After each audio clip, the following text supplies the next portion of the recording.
मित्रांनो, गोष्ट थोडी जुनी आहे पण खूप महत्वाची आहे, कारण माझ्या पुस्तकांनी मला सोनू सूद यांची भेट घडवून दिली आणि त्याच भेटीसाठी हा प्रवास सुरू आहे. लोकलने फिरत फिरत लोकांचे चेहरे वाचत मी वर्सोव्याला पोहोचलो आणि सोनू सूद यांची भेट घेतली. खूप साऱ्या गप्पा झाल्या, चर्चा झाल्या आणि विविध विषयांवर आमचं बोलणं झालं. पण खंत एवढीच की सोबत एकही फोटो मी काढू शकलो नाही, कारण काही सुचलंच नाही आणि फोटो काढावं असं काही वाटलं सुद्धा नाही. फक्त त्यांच्याशी गप्पा मारत बसावं आणि त्याच गोष्टीचा आनंद मला मिळाला.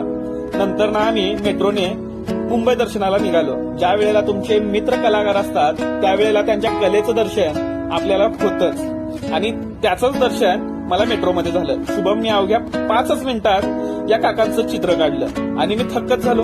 असो, त्यानंतर मी जुहूला गेलो. जुहूमध्ये आम्ही सूर्यास्ताचा आनंद घेतला. त्यानंतर पुन्हा दादरला गेलो.